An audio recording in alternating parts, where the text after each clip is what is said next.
Bien, vamos a tomar entonces en la página, tiene el número 200, estamos en el capítulo 12, el hombre como varón y mujer.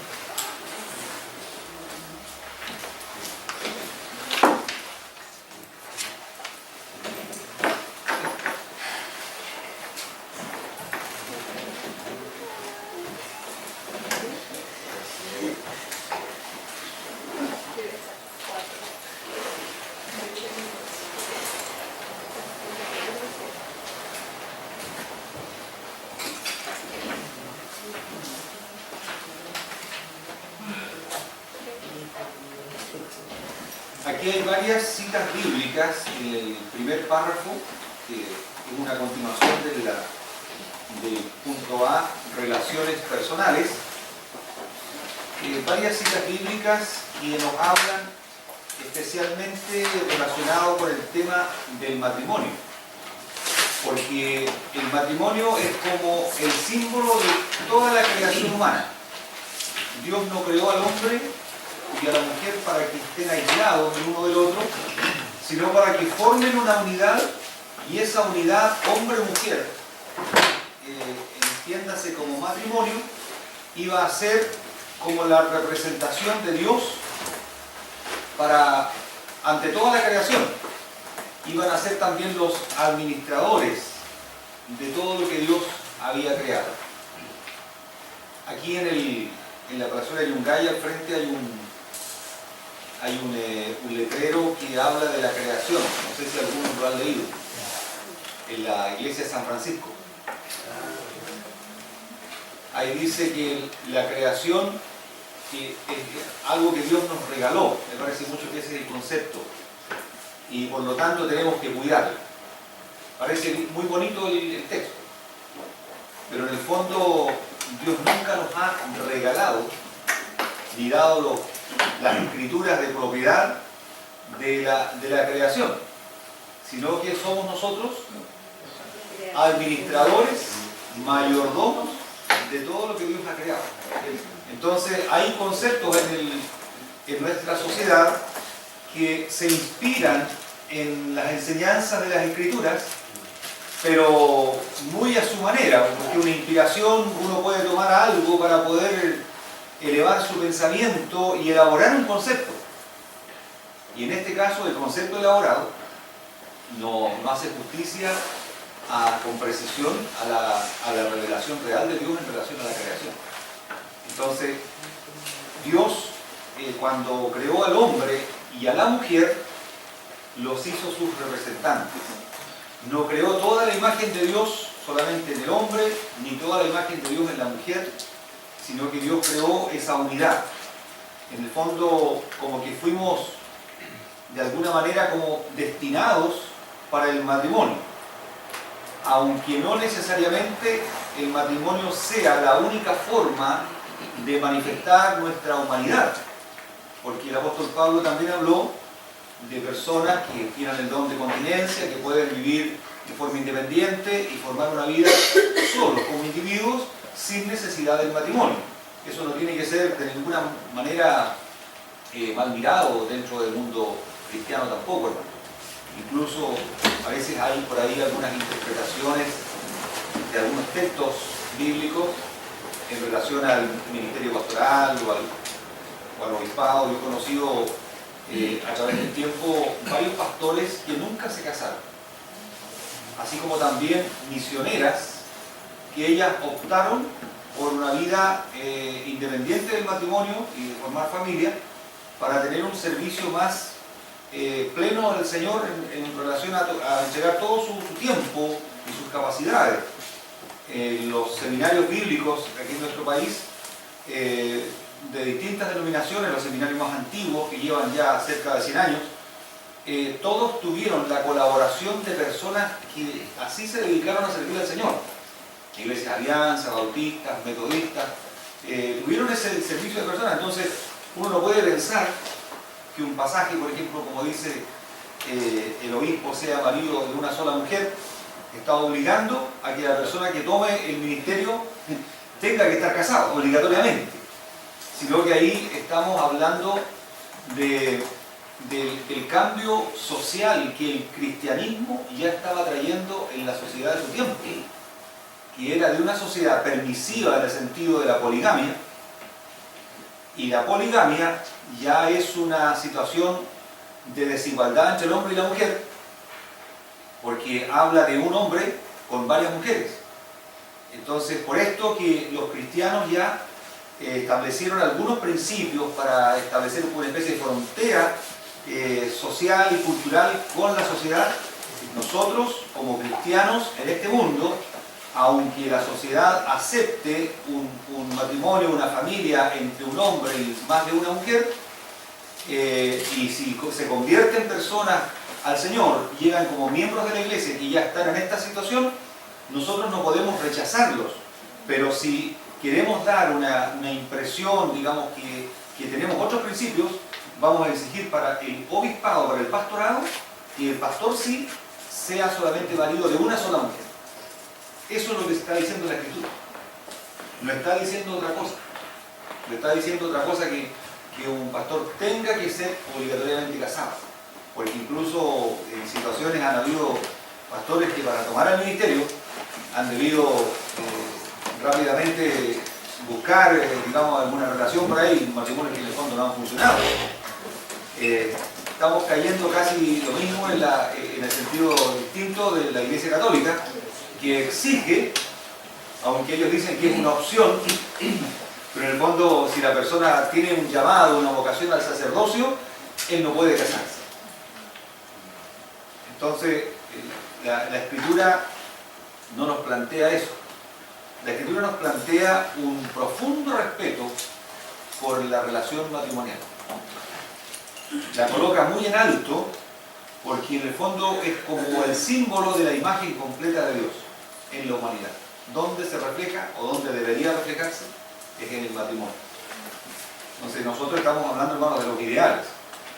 No nos perdamos en el tiempo de que este plan que Dios tenía sufrió también, el plan no sufrió, digamos, una adversidad, algo adverso, sino que dentro de este plan también estaba de alguna manera visto esta situación de que el hombre iba a iniciar bien esto, pero iba a tener un episodio de la caída. Entonces varias cosas se trastocaron de lo que Dios le implantó originalmente. Entonces nosotros ahora lo que tenemos para estudiar cuando hablamos de las relaciones matrimoniales, de las relaciones familiares, de las relaciones en general hombre-mujer, en nuestra sociedad actual, no estamos hablando del ideal cuando todo el mundo estaba bien con Dios, cuando las relaciones con Dios eran armónicas, sino que estamos hablando posterior a la caída, cuando todo esto está cambiado. Entonces tenemos que hacer un estudio, hermano, parecido al estudio que hacen los lingüistas. Cómo los lingüistas de un idioma que se habla hoy día pueden estudiar y sacar las normas y reglas que ese lenguaje tenía para atrás. ¿Entienden? Entonces nosotros al ver la situación de la relación hombre y mujer hoy día, nos damos cuenta que hay una diferencia con lo que dice el manual. Entonces tenemos que entender por qué esas diferencias. Pero ¿qué significa esto? Que a nosotros se nos debe presentar siempre la enseñanza bíblica, la revelación de Dios, como el ideal que tenemos que buscar. No como quien persigue un arco iris, así como algo que vamos a tratar de alcanzar pero nunca alcanzar, sino como algo real que Dios está construyendo en nosotros a través de la obra del Espíritu Santo. Y Dios la construye en concreto, no solamente con ideas así inspiradoras, como medias poéticas, qué bonito que el matrimonio se diga esto, pero yo en mi matrimonio vivo otra cosa. Hermanos, somos llamados a la consagración. Eso es someternos a la Escritura, a la palabra de Dios. Entonces, es por esto que la teología hace un muy buen aporte en este sentido, mirando desde el punto de vista de la teología bíblica, tomando el estudio de los textos bíblicos, llega a establecer un sistema donde se nos habla de las relaciones matrimoniales, donde se nos toma la familia como un objeto de estudio importantísimo para lo que la Iglesia tiene que reflejar al mundo. Porque la iglesia no está formada por individuos solos, sino que por familias. Los apóstoles en sus cartas, cuando aconsejaban a los cristianos, en las cartas más importantes, los apóstoles siempre tomaban el tema familiar. Pedro le habla a los esposos, a las esposas. Pablo le habla a las esposas, a los esposos, a los hijos. Porque la relación familiar armónica es es lo que la iglesia tiene que proyectar en esta sociedad. Entonces nosotros, hermanos, más que críticos de la sociedad, tenemos que ser modelos para la sociedad. Porque a veces es fácil criticar cómo el mundo está, cómo están las relaciones familiares, criticar el feminismo, criticar todos estos movimientos sociales. Pero Dios no nos mandó, no nos pasó el micrófono y la tribuna para ser los críticos de la sociedad. Así como los comentaristas políticos, los que comentan el deporte. ¿Se han dado cuenta ustedes cómo los periodistas, a veces los periodistas jovencitos se mandan unas tremendas declaraciones contra los entrenadores, contra los equipos? Y realmente a veces uno piensa, claro, la autoridad que ellos tienen, ser como algunos se dice, en algunos casos se dice, el cuarto poder. Después de todos los poderes que hay en el Estado, está el poder de las comunicaciones. Pero son palabras solamente. Porque los que llevan a efecto los cambios son los entrenadores junto al equipo que juega. Ellos son los autorizados. Entonces nosotros, hermanos, no debemos ser los que estamos con el micrófono, sino los que estamos en la cancha.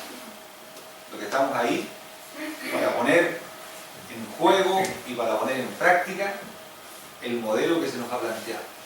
Y desde esa plataforma sí que podemos nosotros tener autoridad y ser escuchados. ¿Sí? Bueno, el apóstol Pablo, él nunca se casó y él hizo todo, trabajó en la obra de Dios. Y bueno, yo creo que tendría el nombre de continencia, porque él siempre como que igual hablaba como que la esposa no era como... Tenía unos comentarios como que no muy positivos respecto a la labor de la esposa. A ver, recuerdo bien, cuidado con lo que dice, porque soy amigo del apóstol Pablo.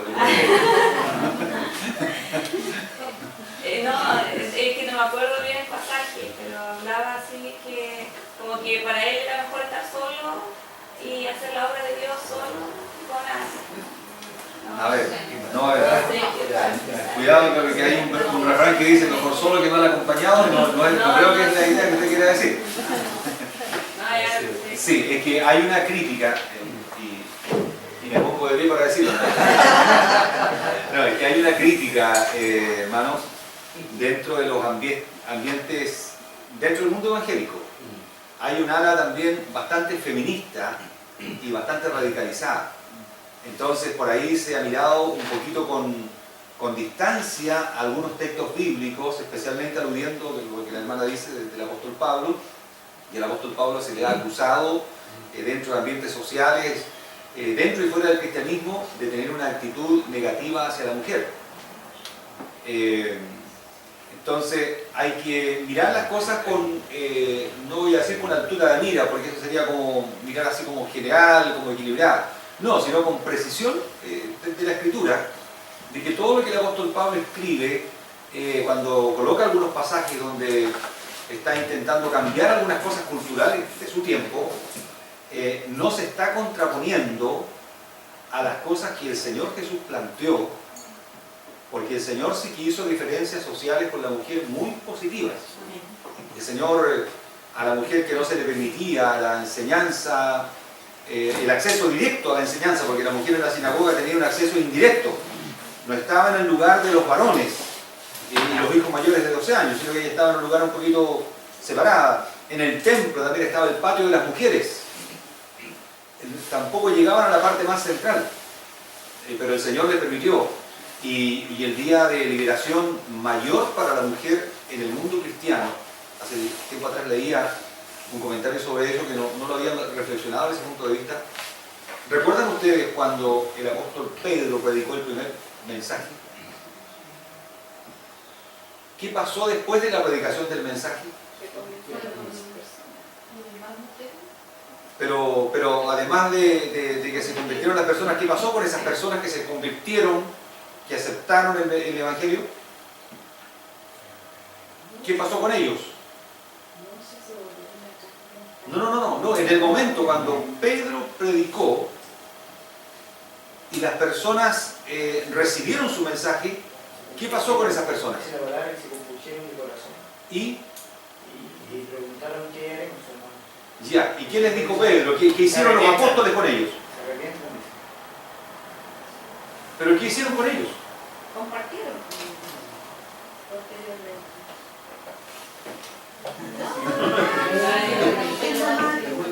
¿Qué pasó con ellos, con ese grupo de 3.000 personas? Solo quedaron las mujeres. Vieron en comunidad. ¿Pero ustedes no vieron la película?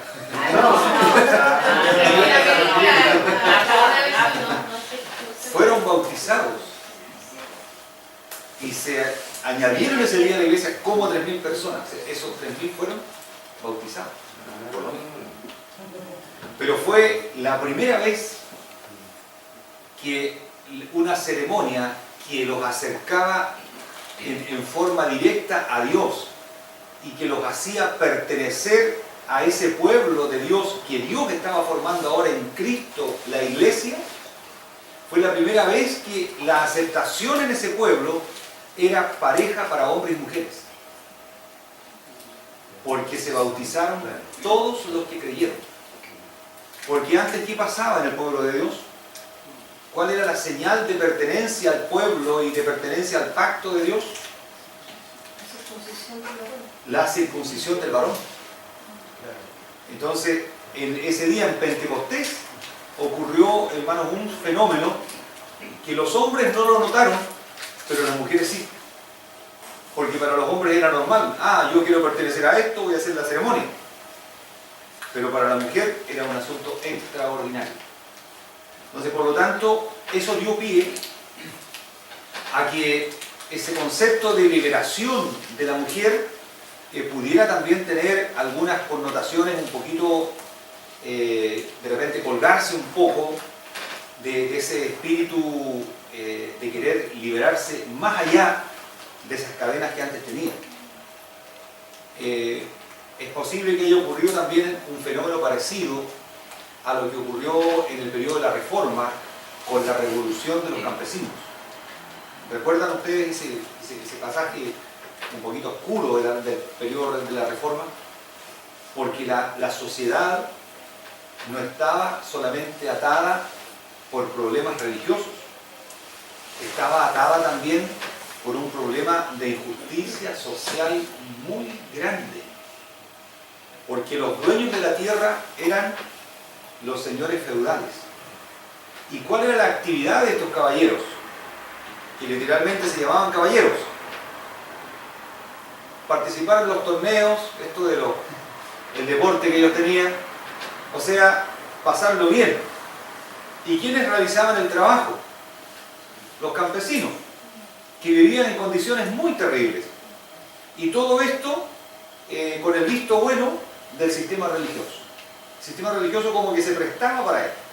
Entonces, cuando vino el movimiento de reforma, vino la revolución espiritual, Lutero cambió muchas cosas y los campesinos se imaginaron que iba a haber también un cambio para ellos. Y como el cambio no venía, se empezaron a producir levantamientos. Y en algunos casos, inspirados también por la enseñanza de la Biblia, porque ahora tenían acceso a la Escritura. ¿El nacionalismo nació en ese tiempo en Alemania? ¿El nacionalismo nació en Alemania en ese tiempo? También el sentimiento de nacionalismo, de patria, de país.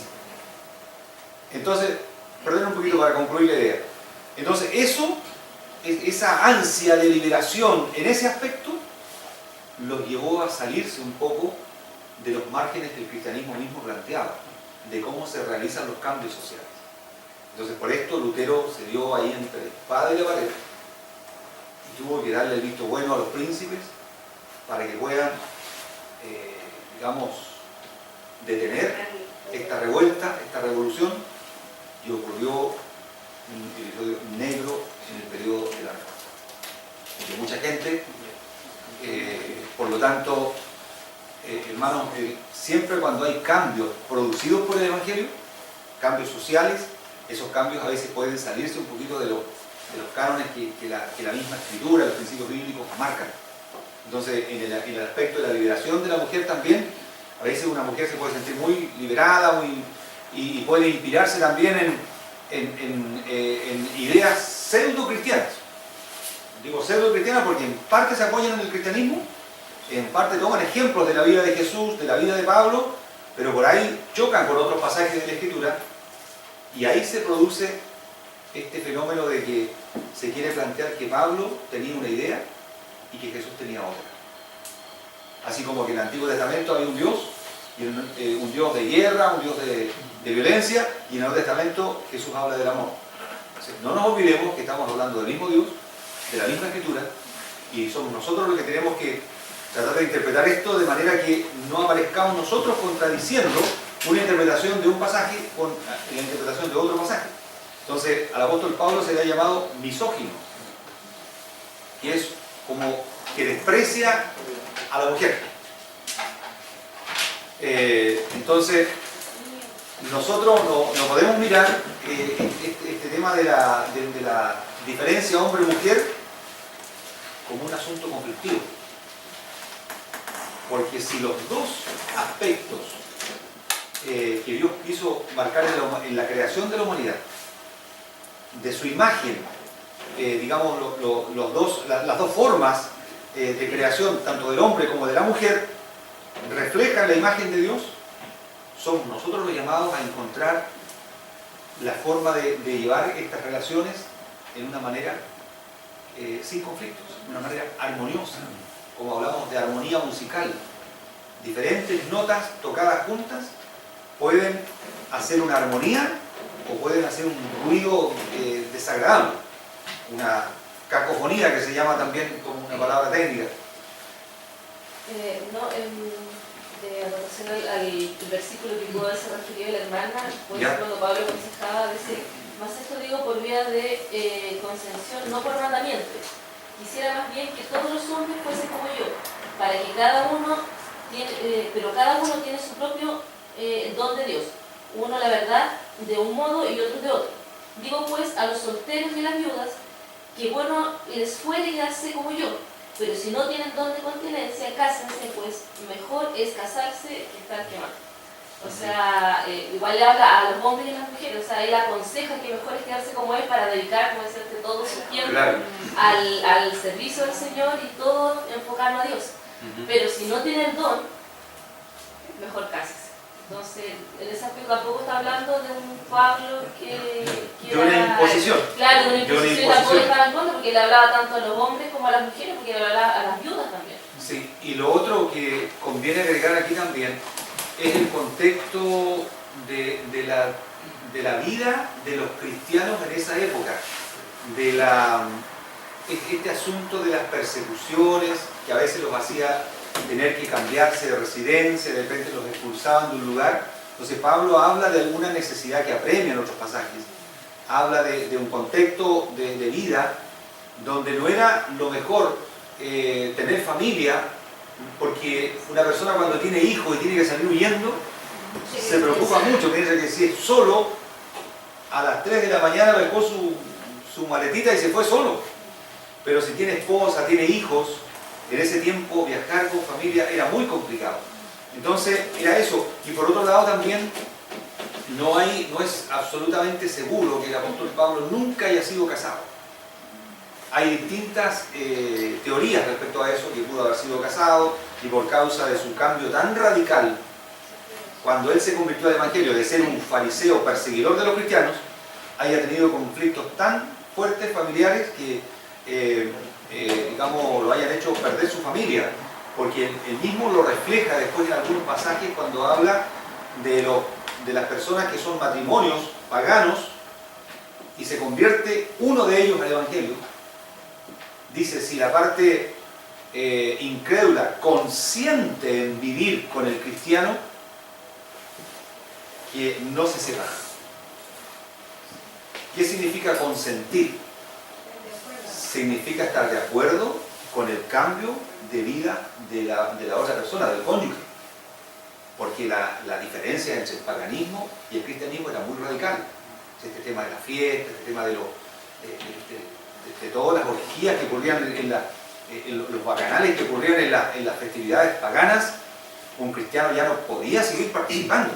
Era una cosa, más adelante se habla de los sacrificados de los ídolos, de la fiesta, de lo que los ídolos sacrifican, a los demonios los sacrifican. Entonces hay conceptos muy radicalmente diferentes. Entonces eso hacía que en algún momento el matrimonio tenga que conversar. Tú conscientes, tanto el esposo o la esposa le podían decir a la otra parte, conscientes en que yo ahora tengo una vida distinta. La persona dice, no consciente. Hasta ahí no me llegó. Entonces, a Pablo hablando esto uno lo puede tratar de dulcificar un poco, pero así de simple era. Así de simple era. O sea, era un asunto radical. Hoy día, hermano, cuando una persona se convierte del catolicismo, por ejemplo, hay cambios tan radicales. Cuando una persona se convierte de ser un incrédulo a ser un cristiano, cambios tan terribles no existen.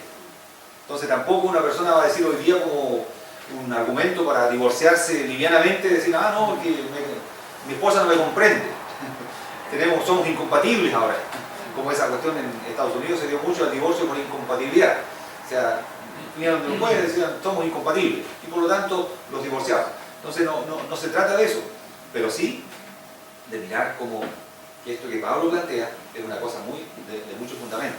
Entonces, por lo tanto, si él escribió eso, es probable que haya tenido la autoridad espiritual para poder decirlo. O sea, si la cosa no funciona en ese sentido, yo tengo una opción superior, que es la opción del llamamiento que el Señor le dio, porque el apóstol Pablo, cuando él se convirtió, fue llamado a ser apóstol. O sea, el Señor lo escogió para mostrar en él cuánto era necesario sufrir por causa del Evangelio. O sea, no fue como un cristiano que se convirtió, pasó un par de años siendo un miembro común de la iglesia y después tuvo un llamado. El Señor al apóstol Pablo lo pescó y lo trajo inmediatamente a la preparación para el apostolado. Entonces el ejemplo de él no es un ejemplo común, no es un ejemplo que uno puede decir, mira, si tú tienes problemas en tu familia, bueno, vas como el apóstol Pablo. O sea, así, porque también él era un apóstol del grupo de los apóstoles originarios, o sea, de Marca, no Made in China. Sino que el apóstol de los llamados realmente por el Señor. Entonces, este tema, hermanos, al final de cuentas, nos tiene que llevar a nosotros aquí hay varios pasajes bíblicos que ustedes tienen que tomar, después del cuestionario les van a salir algunas preguntas, pero ustedes tienen que mirar que, resumiendo esto, somos llamados con la enseñanza del Evangelio no a traer una dulcificación de las relaciones hombre-mujer, sino a traer la realidad de lo que la revelación de Dios plantea para la relación armoniosa. Hombres y mujeres en el trabajo, hombres y mujeres en la iglesia, hombres y mujeres en el matrimonio, hombres y mujeres en una familia como hermanos de carne, por ejemplo, que hoy día nosotros estamos orientados, hermanos, por un machismo ancestral. Todas las relaciones familiares están moldeadas por el machismo, y si hoy día nosotros vemos, por ejemplo, este tema de lo que se ha denominado el femicidio, que es el crimen de una mujer por su pareja, por la persona que ya había sido un matrimonio real o una pareja establecida. Esto ocurre como fruto de ideas culturales arraigadas, hermanos, de siglos. Esto no es una cosa común. Entonces, nosotros los cristianos somos llamados, en ese sentido, a depurar las relaciones, a no aceptar la violencia al interior de la familia de ningún tipo. Porque es increíble, hermano, cómo la cultura en ese aspecto es tan dura, tan difícil de cambiar. A ver, no sé cuántos años atrás será. ¿Alguien se acuerda cuándo comenzó aquí en Chile el movimiento esto de la resolución de conflictos, del Poder Judicial? De poquito comenzó este tema de la pacificación así entre las personas. Hubo cursos para los mediadores. Hará unos 15 años atrás y unos 20 años atrás comenzó esta teoría a llegar a Chile. Por ahí por los 90. Yo recuerdo haber asistido asistido a un curso en Santiago, estaba siguiendo, yo en la primera formación que tuve fue en el seminario de la Alianza en Temuco. Y la Alianza en ese tiempo para los pastores egresados creó un sistema de estudios que venían personas del extranjero y durante una semana nos reunían en Santiago, especialmente en Santiago fue, y asistimos a un seminario. Vino un hermano menonita desde Argentina, relacionado con de los líderes de la teología aquí en la América Latina, y él nos trajo, hermanos, una proyección de este tema de que los menonitas estaban ya planteando en todo el mundo, porque en Estados Unidos, en Virginia, hay una universidad de los menonitas donde estudian mediación. Costaba $10.000 la carrera, así que no estaba muy al alcance de los latinoamericanos. Pero por esto quiero decir que los menonitas, como movimiento religioso que viene del periodo de la Reforma, ellos han aportado mucho a este tema de la mediación. Y muchos de los mediadores más importantes en el mundo y que han tenido repercusión, por ejemplo, cuando en España se terminó con este tema de estos grupos de los petarras, estos grupos de los vascos que querían la liberación y que tenían un movimiento terrorista terrible, ahí tuvieron también actuaciones. Entonces cuando comenzó este movimiento, digamos por esos años llegó el conocimiento, en el mundo evangélico también llegó a través de los seminarios, se enseñó esto, y comenzamos a compartir eso. A mí me tocó hacer un trabajo para en un ramo que se llamaba ética social y había tocado ese tema. Entonces, me tocó un trabajo sobre violencia intrafamiliar. Y fue bien interesante, porque el punto de vista cristiano me hizo mirar el interior de la iglesia, los planteamientos de la violencia intrafamiliar. En ese tiempo ya se consideraba la violencia verbal, no solamente de golpe, sino que la violencia psicológica también se hablaba, la violencia con los niños, incluso el abandono ya era considerado como una violencia contra los niños cuando los niños quedan solos muchas horas.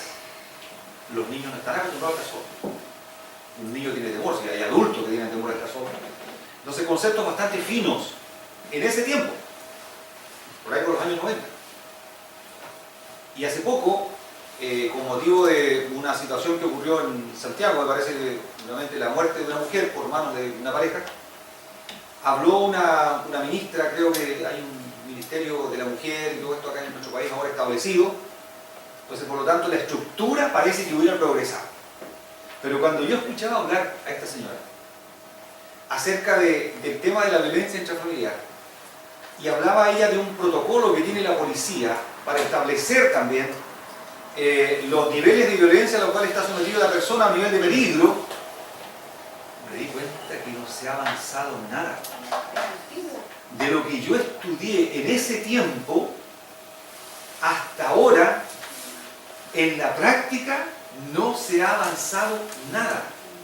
Y yo no sé qué han hecho los gobiernos en esos años, con mucha propaganda, que el feminismo, que la mujer, que la importancia de la mujer y todo, pero en el tema real no se ha avanzado. El protocolo que tiene la policía para actuar en este caso, cuando una mujer va con una denuncia, tiene que responder unas preguntas: si realmente usted está sujeta a peligro en esto.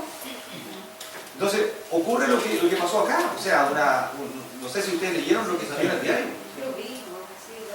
Claro, entonces es terrible, porque al final se le pide a los entes que son fiscalizadores que actúen, pero la sociedad no le ha dado todavía los instrumentos reales para que puedan actuar.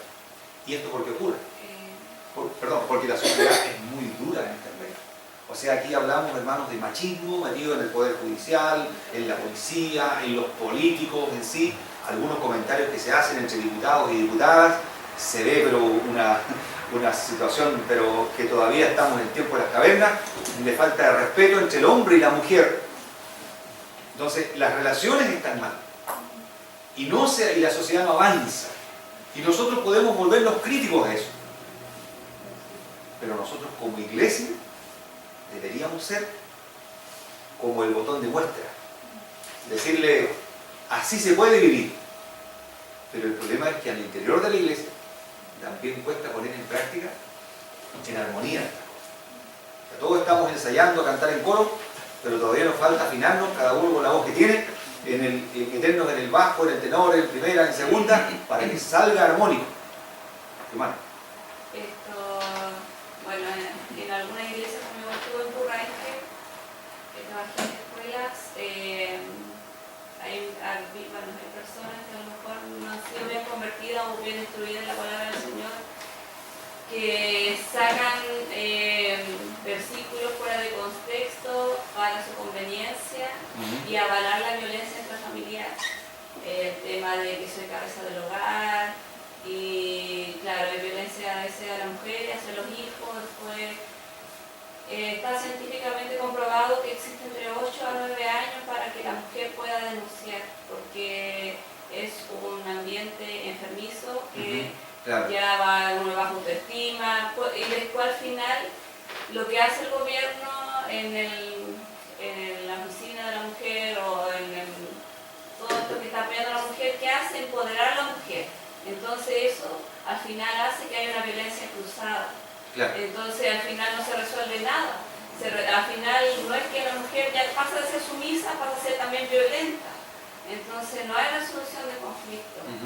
Entonces al final yo he visto que no hemos avanzado absolutamente nada, y por eso que hemos visto los casos de femicidio, cuando ya la mujer o el hombre, o por lo general la mujer no da más, y ya su mente queda turbada y comete estos crímenes incluso en contra de sus propios hijos.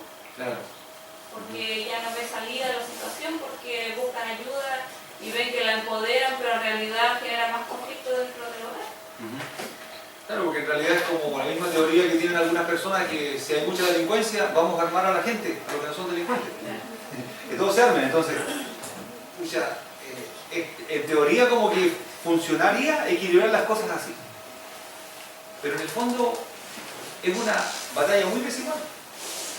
Porque ¿quiénes están preparados para usar armas en nuestro país? ¿Quiénes están adiestrados para usar armas?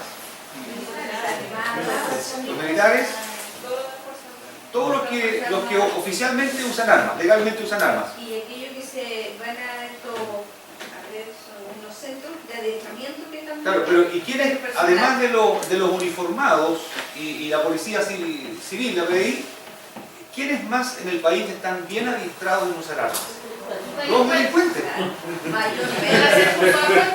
Claro, ¿y quiénes no están adiestrados para usar armas? Las personas que se dedican a un trabajo normal y honrado. Claro, como nosotros. Entonces, si alguien nos dice que para equilibrar el tema de la violencia y la delincuencia me van a pasar una escopeta, es probable que esa escopeta provoque un accidente en la casa. Y al final salga peor. Claro, incluso las personas que oficialmente tienen armas, los uniformados, la policía, siempre tienen protocolos en la casa. ¿Dónde se guarda el arma? Especialmente cuando hay niños chicos que son curiosos, porque por ahí han habido situaciones muy peligrosas también, porque los niños, especialmente por la curiosidad de algo que el papá dejó ahí y que no se puede mirar, bueno, el niño va a tratar de mirarlo. Entonces, existen siempre, y se les enseña también a las personas que portan armas cómo manejar ese tema con seguridad en sus hogares, porque no van a dormir con el arma ahí, cuando ¿dónde la tienen? Porque van a haber personas también con acceso a esa arma que no están preparados para usarla. Entonces, por lo tanto, hermanos, eso tiene que ver directamente, esa teoría, con el negocio de las armas. Eso, siendo claros, en todo el mundo se promueven las guerras, ¿para qué? Para que se vendan armas. Entonces, el negocio de las armas es un negocio tan lucrativo como el negocio de las drogas. Es un negocio que nunca va a terminar, porque odio, rencor y violencia entre las personas siempre va a haber. Y si uno le dice al que tiene menos armas, yo te vendo armas y con esas armas va a ser más poderoso que el otro compra y después le va a vender al otro, y así se arma el negocio que no termina. Pero el planteamiento de los hermanos menonitas para la resolución de conflictos, las normas y principios que ellos han establecido, que han estudiado, están inspirados en la Escritura. La Biblia dice, bienaventurados los pacificadores. No el que le coloca un arma al otro que no tiene para que peleen mejor. O el tema en el sistema judicial nuestro, el tema del litigio. Si usted, su vecino le quebró el vidrio de su casa, usted contrata a un abogado para que litigue con él y el vecino va a contratar a otro abogado para que se defienda y al final nadie le va a pagar su vidrio, pero ambos le van a tener que pagar sumas extraordinarias a los abogados para mantener el sistema y mantenerse litigando. Pero el sistema de resolución de conflictos plantea la mediación. Que entre los dos contraten a una sola persona profesional que los pueda acercar y le pueda decir, oiga, si su vidrio que le quebraron, usted lo puede reparar con 100.000 pesos, la ventana que se le dañaron todas, no le pida 1.000.000 de pesos, su vecino no se lo va a poder pagar. Pídale un poco y con eso van a arreglar y denle facilidades y al final traten de mediar entre ustedes porque son vecinos. Pero el abogado le va a decir, no, pídale 1.000.000, pídale 2 millones y así usted repara toda su casa. Entonces, claro, van a estar años litigando y cada vez que haya que litigar hay una audiencia, el abogado dice, pero necesitamos esto. Entonces es un sistema que se alimenta a sí mismo y que promueve las diferencias. Entonces, ¿cómo nosotros vemos que en el hombre y en la mujer pueden haber anhelos distintos? Proyecciones distintas. Cuando una mujer se convierte al Evangelio, ¿qué es lo que anhela en la iglesia? ¿Qué es lo que el hombre anhela? Entonces son planteamientos y formas de pensar que son radicalmente distintas, o sea, perdón, de origen distinto, porque la mujer fue creada con cierto propósito en la creación macro de Dios y el hombre también, y esos anhelos van a surgir cuando la persona se convierte al Señor. Pero cómo esas cosas se conjugan dentro de la iglesia para que se puedan desarrollar. El Señor equiparó esto a nivel espiritual cuando habló, por lo menos en el bautismo, que sería para hombres y mujeres. Cuando Joel, el profeta Joel, habló que el Espíritu Santo sería derramado sobre mis siervos y sobre mis siervas, sin hacer distinciones. Entonces, los dones Dios los da sin distinciones. Pero hay funciones, hay ciertas cosas para las cuales el hombre fue creado y otras cosas para las cuales la mujer fue creada. Pero quiero que vayamos aquí al punto B, donde dice igualdad en personalidad y en importancia. Así como los miembros de la Trinidad son iguales en su importancia y en su plena existencia como personas distintas, Dios creó a los hombres y a las mujeres para que fueran iguales en importancia y personalidad. Los creó hombre y mujer a su imagen. Entonces, no es que uno represente más la imagen de Dios y el otro menos, o una parte menos importante o más importante de la imagen de Dios. Pero es terrible, hermanos, como dentro del mundo cristiano las cosas se tergiversan. Por ejemplo, este tema de la esclavitud, cuando fue un negocio. ¿Cómo estaban mezclados los cristianos con el tema de la esclavitud? Y en Estados Unidos, hasta todavía en los años 60, los hermanos de las iglesias de raza negra tuvieron que hacer un movimiento de una especie de revolución luchando por los derechos civiles de los negros, cuando todavía se consideraba al negro inferior. Y no estamos hablando de la sociedad atea, estamos hablando de una sociedad formada bajo una plataforma de Biblia. Como el hermano que cantaba el himno que lo hacía consagrarse al Señor el domingo, desde el lunes al sábado podía golpear con el látigo a los esclavos negros y no sentir problemas de conciencia. Entonces, la enseñanza torcida tuerce las mentes y tuerce las conciencias, porque la conciencia es bastante maleable. Eso tenemos que reconocerlo, que en la humanidad la conciencia es bastante maleable. O sea, hay gente que hace males terribles y no siente. Entonces, el apóstol Pablo dice que él no se sentía culpable de nada, pero no por eso era justificado. Aunque de nada tengo mala conciencia, no por eso soy justificado. Porque la conciencia a veces, nuestra, puede estar endurecida en un aspecto y ciega en un aspecto. O sea, eso no lo vemos. No lo vemos. Entonces, Esto, hermanos, tiene que a nosotros hacernos ¿qué? Hacernos mirar ¿dónde?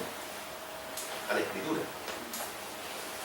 Porque si el Señor dijo que nosotros teníamos que ser la sal y la luz de la tierra, demostrar todo lo que Dios quiere hacer, su proyecto ideal, eso no fue solamente, nos lo dejó el Señor a nuestro arbitrio, que así como nosotros lo sintamos lo vayamos a hacer, sino que el Señor planteó revelación, y cuando digamos, la revelación de Dios terminó con el Antiguo Testamento, y el Señor Jesucristo dijo, yo edificaré mi iglesia, la iglesia no se iba a edificar según las ideas propias de cada cual, sino que el Señor estableció los profetas para que hablaran directamente a la iglesia.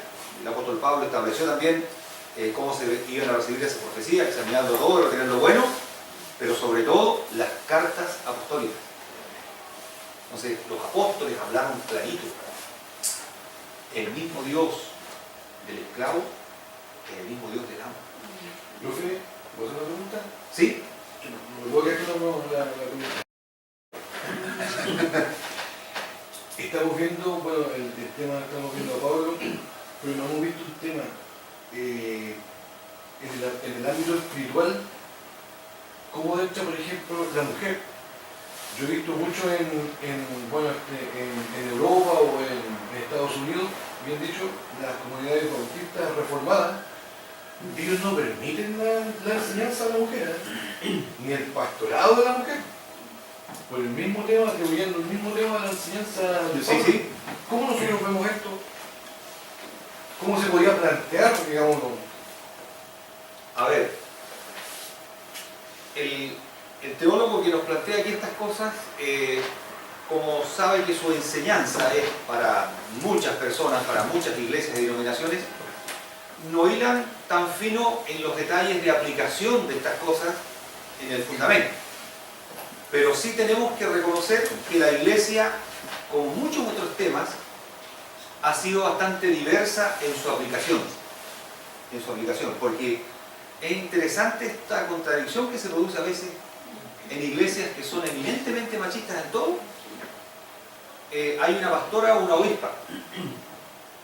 Entonces, es bastante como extraño, pero cosas que se dan. Entonces, en la práctica, hermanos, en el sistema de algunas iglesias reformadas tradicionales, el ministerio de la mujer está restringido a ciertas cosas. Pero ¿restringido en qué sentido? A ver, no es que haya un reglamento así como diciendo, mire, usted, hermana, cuando se convierte al Señor, usted va a llegar hasta tal punto, ¿no? ¿Entiende? O sea, como que le marcamos y le arrollamos la cancha y usted no va a llegar más allá, no aspire más allá. Sino que, hermanos, la idea es de lo natural, que se vaya dando, porque en toda iglesia, no importa la orientación que tenga,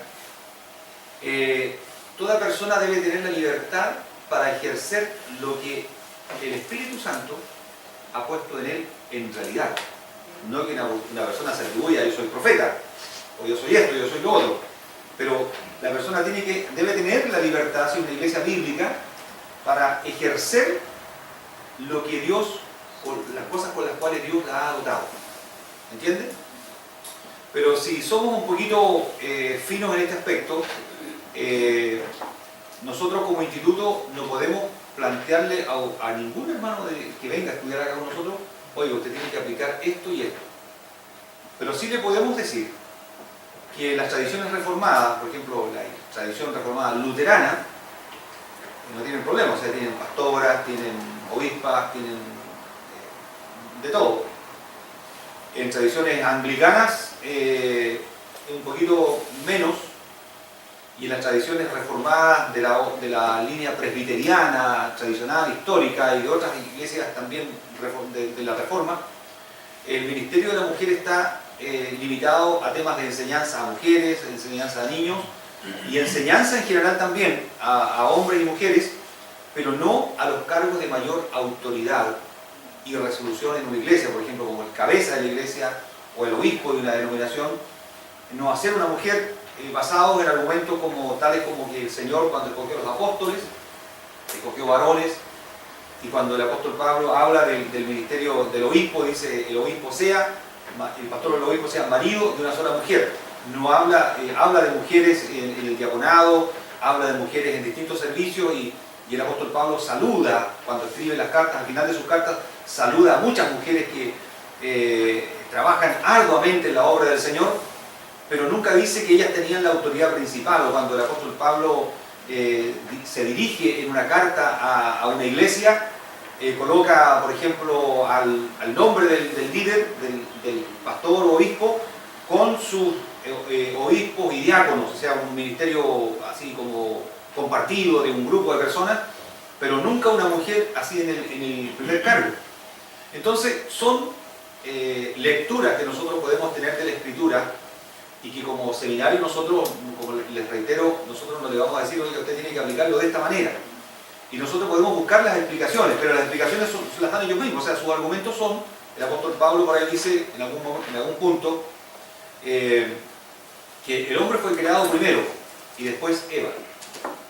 Entonces, ¿qué sentido tiene esto?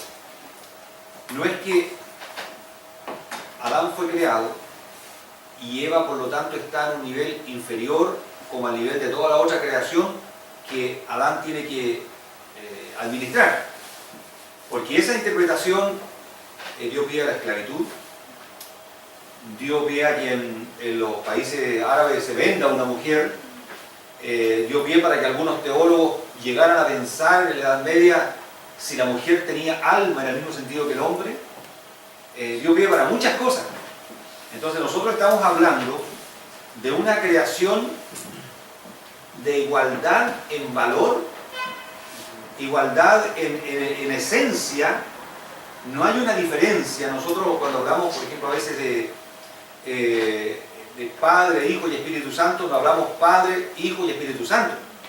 Hablamos de un Dios en tres personas, iguales en autoridad, iguales iguales en esencia, pero hay un orden ahí. Dios Padre hace una cosa, Dios, el Señor Jesucristo ejecuta algunas cosas, el Espíritu Santo aplica esas cosas. No hay conflicto entre ellos. Y nosotros tampoco debemos crear los conflictos. A veces hay personas que dicen, bueno, tenemos que orar ¿a quién? Orar a Dios, orar en nombre de... Entonces, de repente queremos partir pelos nosotros, pero la Trinidad, hermanos, es algo, un misterio que se nos plantea a nosotros actuando en forma armónica. Y esa Trinidad, porque el Señor dice, hagamos al hombre. No dice, voy a hacer al hombre, sino que en la Trinidad, hermano, este concepto, más que una persona, toman esta decisión de hacer una construcción, una creación, y en ellas crean al hombre, y luego dicen, varón y hembra, lo que hicieron. Entonces, un Dios que es más de una persona, hace una creación que es más de una persona, pero la diferencia es que nosotros estamos separados, no estamos unidos.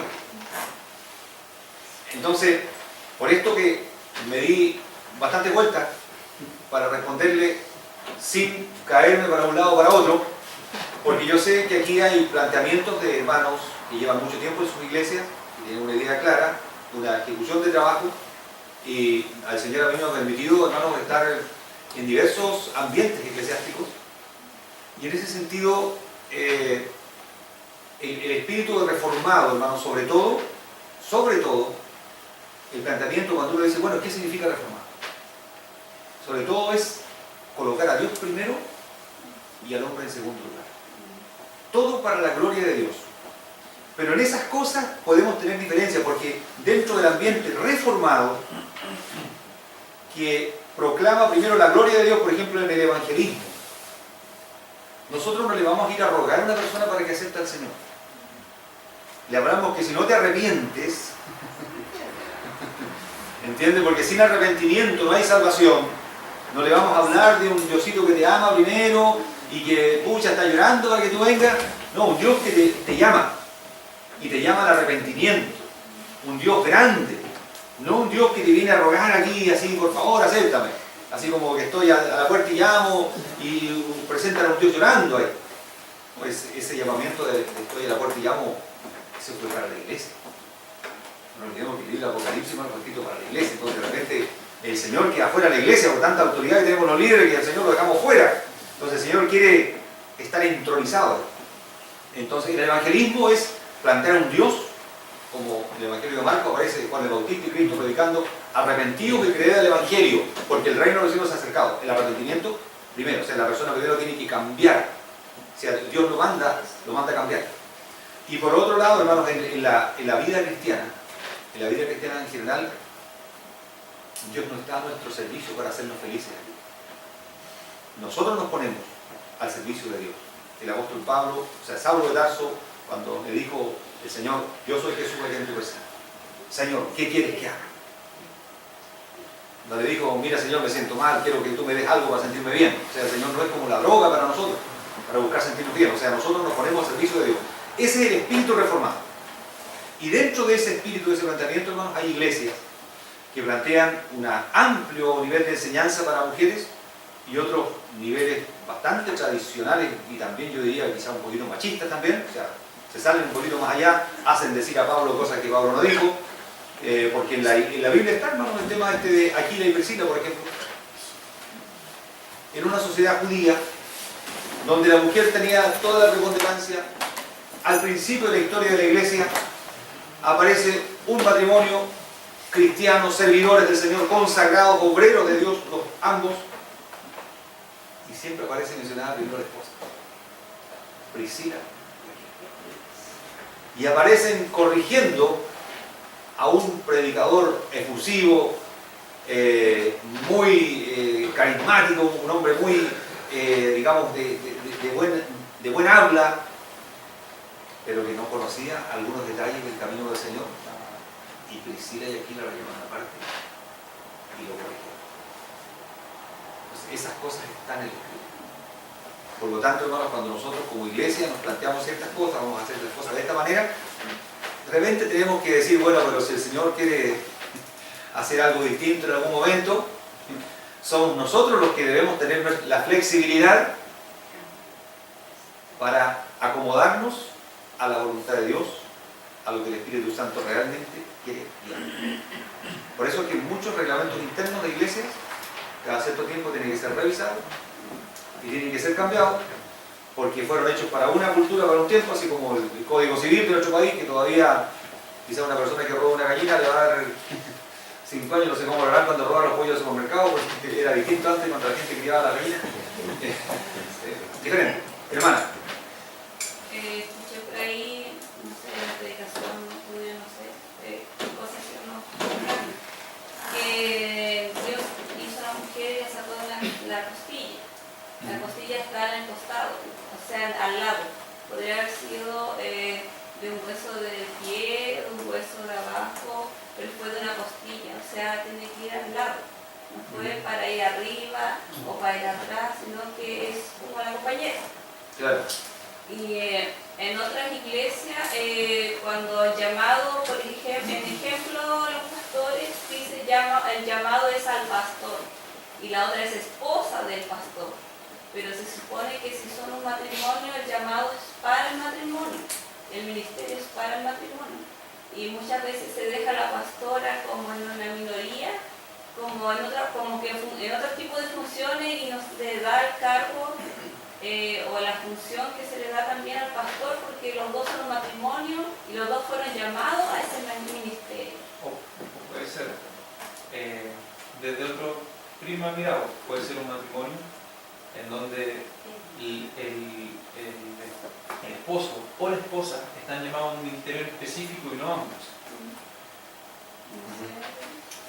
Es que ahí, hermanos, estamos entrando a un asunto, por ejemplo, ¿cómo vemos nosotros el matrimonio, hermanos, de un pacto? Hay una variación que también. Al menos mi percepción es si como Dios ya nos creó y nos llamó y tiene un propósito desde antes de la fundación del mundo, y nos unió con otra persona, ese llamado va a ser para los dos. Y el ministerio es de los dos. Es una perspectiva. y no que el ministerio es del hombre y la mujer es la esposa del pastor o la esposa del evangelista, la esposa de no sé. Es como que a veces como que la esposa queda allá en la esquina y solamente todo se le dice al hombre. Es que no me refiero al ministerio del Pastorado. pastorado Claro. en específico. Me refiero a que puede haber una independencia con respecto al ministerio en sí dentro de un matrimonio. Porque la variabilidad y la contextualización de la iglesia descrita en la Biblia es muy amplia, muy amplia. Entonces, relegar un matrimonio en sí a un solo ministerio, pienso que es un poco restrictivo. Que hay ministerios compatibles. No, sí, hay no. otros ministerios que son completamente incompatibles, donde uno fue llamado a evangelizar y ir a otros lugares, y a la esposa tiene otro llamado que es más congregacional, más de estar de enseñanza dentro de. Entonces, pero es que es como muy delgado. ¿Por qué? Porque si tú te casaste bajo, porque puede uno cometer un error, y no estando de la mano del Señor, tú conoces a una persona que no es la que Dios tenía preparada para ti y te casas, y ahí, pero si tú te casas dentro del plan del Señor y los propósitos de Dios, deberían tener un llamado, un ministerio similar para que haya una compatibilidad. Porque eso es tu yugo, porque dicen no te cases en yugo, o sea, tiene que estar dentro. Claro, no solamente que sea cristiano, no, sino que dentro del ministerio tiene que ser igual. Pero lo que yo entiendo que el hermano plantea es que, por ejemplo, si un hombre, un varón o una mujer tiene, por ejemplo, capacidades para la música, para enseñar, para interpretar la música, y el varón puede ser, por ejemplo, una capacidad como de servicio, como de ser un diácono, pero cero en la parte artística. Pero son dones, estamos hablando del ministerio. No, pero espera un poquito. ¿Qué lleva un ministerio? Claro. Un don, o sea, el ejercicio de un don es, porque ministerio significa servicio, o sea, ¿yo con qué sirvo?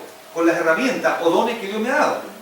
Entonces, cuando nosotros hablamos de multiplicidad de dones, estamos hablando también de multiplicidad de servicios o ministerio, que es sinónimo, porque la palabra ministerio realmente suena como muy muy alta. Claro, entonces es lo que yo sirvo al Señor con eso.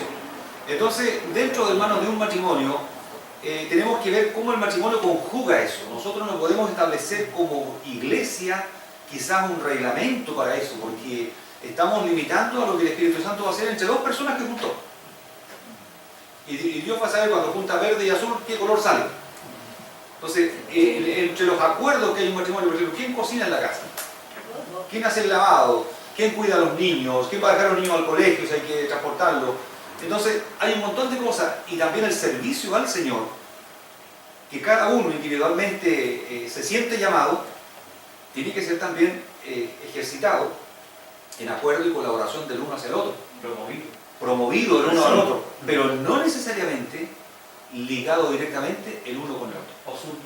O subyugado el uno al otro, porque a veces es bonito ver, por ejemplo, dos hermanos que cantan, dos hermanos que enseñan, dos hermanos que hacen esto juntos, pero no siempre ocurre. O sea, es que para mí, cuando pensé esto antes de casarme, fue súper chocante, porque cuando conocí a mi esposa, me di cuenta de que muchos matrimonios escogen a la otra persona basados en el ministerio que tiene el otro, y que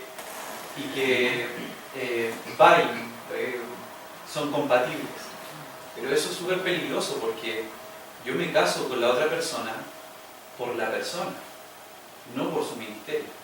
El ministerio subyace a la persona, a la mujer, al hombre. El ministerio no lo define como hombre o como mujer. En este caso, mi esposa y yo somos entes, si nos miran desde afuera, completamente diferentes, con llamados por parte de Dios que son diferentes, pero completamente compatibles. Eso es lo que digo, por la Hay un juego, compatibilidad hay un juego.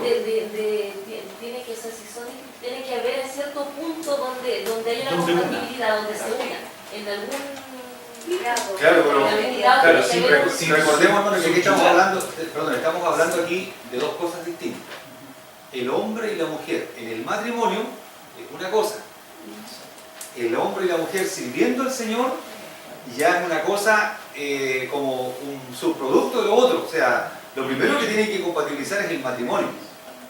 Eso es lo primero, la unidad. O sea, el Señor me llama a ser un buen marido, a la mujer a ser una buena esposa. Eso es un llamamiento. Y lo otro, el Señor me llama a ser un buen predicador, un buen músico, un buen esto, un buen lo otro. Pero eso ya es una cosa, digamos, que está después de lo otro. Porque si el matrimonio, hermanos, pueden que se canten en el mismo coro, pero eso no necesariamente va a hacer que estén unidos en la casa. Porque esté bien trabajado el tema doméstico, la distribución de roles y todo dentro de la familia. Entonces, nada garantiza nada. Lo primero que el matrimonio tiene que, por ejemplo, en una charla matrimonial, un pastor le puede preguntar a la persona en qué sentido sirven al Señor. Pero eso, si le dice tú eres músico y la otra persona no es músico, ustedes no pueden casarse. O sea, si hay algo que Dios está haciendo en ellos, hermano. Claro, o sea, ¿qué cosa es primero? Primero es el elemento personal. Primero somos personas llamados por Dios a vivir el Evangelio. Y dentro de esa voluntad que Dios tiene para cada uno, está en algunos casos en formar familia y formar matrimonio. Entonces ahí ellos, con los elementos que la iglesia le da en enseñanza de la palabra del Señor, van a poder tomar esa decisión de unirse a una persona para este yugo tan especial que es el matrimonio. Y dentro de esto también hay personas que cuando ya se casan tienen su ministerio definido, otros se casan en una edad cuando recién están sirviendo al Señor, o incluso otros llegan casados ya al Señor. Pero esto del servicio al Señor es una cosa que hay que separarla de eso, porque nosotros no hacemos matrimonios pastorales, ni matrimonios musicales, ni matrimonios misioneros. Estamos hablando de matrimonio. Matrimonio. Sin apellido. Una acotación. Sí. Pero súper pequeña. Igual en la palabra, el mismo apóstol Pablo dice que no todos son orejas, no todos son ojos. Entonces, Claro. bajo ese concepto, o bajo esa premisa, obviamente, como dice la hermana, quizás los dos están casados, uno fue llamado pastor. Por ejemplo, mi pastor tuvo muchos sueños en que el Señor lo está llamando pastor, pero después le dio un sueño a mi pastor que tenía que acompañarlo. El que no sirvió que los dos sean pastores, porque los dos van a estar en el púlpito peleándose el púlpito. No, todos tenemos diferentes habilidades, dones, como se dice, uno para la enseñanza, otro para otras cosas, y hay que aplicarlo y funcionar al servicio del Señor conforme como Él nos da, el Espíritu Santo nos da. Pero no significa que el título pastor vamos a tomarnos la atribución de caer solamente en ese cuadro de que somos pastores y tú tienes que preocuparte de esto nomás y no tienes que preocuparte de lo demás, porque seguramente sus actitudes o sus habilidades también sirven para otras cosas. Entonces, no cabe una mayor discusión en esto, porque la escritura ahí está claro. Claro. Hay variabilidad en lo que podemos servir, pero tenemos un llamado, o tenemos un título, entre comillas, podemos decirlo en ese sentido, pero como dice el hermano, no define lo que somos. Claro. Y ahí, hermano, hay que tener cuidado cuando las iglesias o denominaciones de repente le colocan mucho detalle a este aspecto en el reglamento interno. De repente se toman, ¿y este caso cómo lo tomamos entonces? Porque hay situaciones que el Señor hace entre dos personas, de llamamiento, de servicio, de dones, de talento, de capacidades, que debemos tener siempre flexibilidad, hermanos, para orar, para tener esa gracia de entender lo que Dios está haciendo con las personas. Pero sobre todo, las personas de la iglesia son personas. Servidores, eso depende de la consagración que la persona tenga para servir al Señor. Nosotros no imponemos eso. Y el Espíritu Santo vaya haciendo la obra en nuestra vida, ¿no? Sí. Depende de la comunión que tiene también con Dios. Más allá no tenemos que racionalizar, sino Dios tiene todo su tiempo, tiene todo su propósito y uno descansa así. Claro, sí, la idea no es tanto racionalizar en el sentido libre así, sino que tratar de ajustar esto a lo que se establece en la palabra del Señor. O sea, el hecho de que una persona sea llamado para algo no tiene que imponerlo a la otra persona. O sea, aquí todos somos estos. Hay familias de músicos, por ejemplo, son bonitos, pero no es ley para toda la familia que todos tengan que tocar, que cantar. Hermano, estamos pasaditos de la hora un poquito, pero hoy día no se preocupen, porque vamos a tener menos clases. El pastor Ramiro está en un retiro espiritual que es obligatorio para él en el año, hoy día, Entonces, por lo tanto, la segunda parte la van a tener con el profesor Ricardo Becerra. Y con eso estamos terminando la jornada de hoy.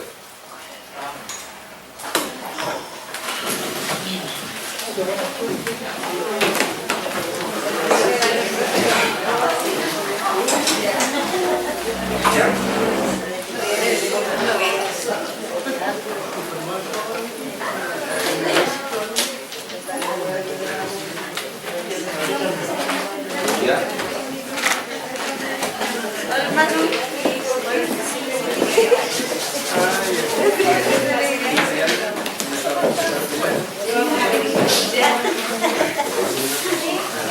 Claro,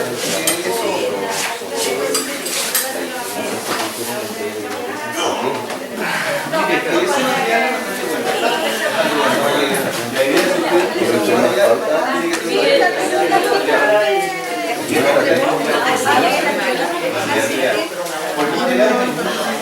pero cuando uno hace ese cambio del material, y ahí hay sugerencias de por ahí, sugerencias tiene bastante. ¿Sí?